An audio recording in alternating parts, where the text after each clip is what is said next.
usia remaja. Secara umum, pernikahan di usia remaja merupakan pengikatan dua insan lawan jenis yang masih remaja dalam satu ikatan kekeluargaan. Remaja itu sendiri adalah anak yang ada pada masa perlahiran antara masa anak-anak ke dewasa, di mana anak-anak mengalami perubahan-perubahan cepat di segala bidang. Mereka bukan lagi anak-anak, baik bentuk badan, sikap, dan cara berpikir serta bertindak. Namun bukan pula orang dewasa yang telah matang.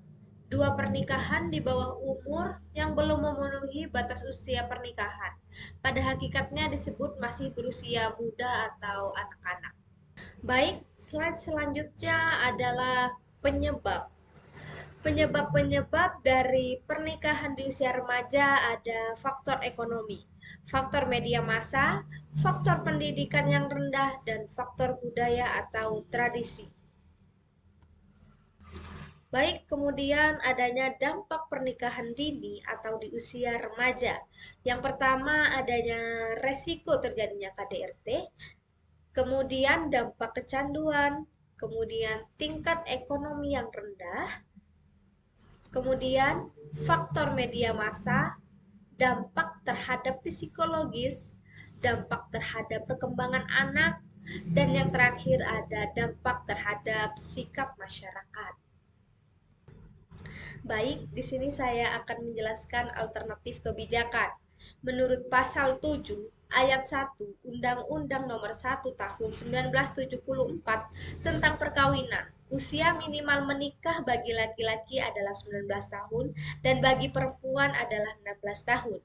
Kini batas minimal tersebut telah direvisi melalui UU Nomor 16 Tahun 2019 sebagai perubahan atas UU Nomor 1 Tahun 1974 tentang perkawinan. Di sanalah ditetapkan usia minimal menikah baik laki-laki maupun perempuan adalah 19 tahun. Secara yuridis, apabila terdapat calon pengantin yang belum memenuhi batas minimal usia perkawinan, orang tua mereka dapat mengajukan permohonan ke pengadilan yang dikenal dengan istilah dispensasi kawin. Pasal 7 ayat 2 UU Nomor 1 Tahun 1974. Dalam hal ini, pengadilan agama memiliki kewenangan absolut untuk memeriksa, mengadili, dan memutuskan perkara permohonan dispensasi kawin.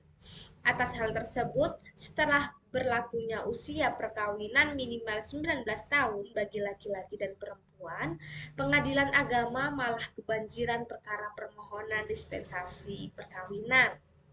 Berikut merupakan wawancara saya dan Pak RT mengenai pernikahan di usia remaja di Desa Sawu Jajar. Di sini ada apa ini, proyek kecil-kecilan ya, ya kayak sebelah itu apa? Kardus itu apa? Daur ulang. Enggak, apa kardus itu pabriknya namanya? Kemasindo. Nah, kayak Kapasindo itu ya, itu menampung anak sini, kebanyakan anak sini, Mbak. Ya kebetulan yang punya ya orang sini, jadi ngefull mengutamakan anak sini harus kerja di lingkup situ.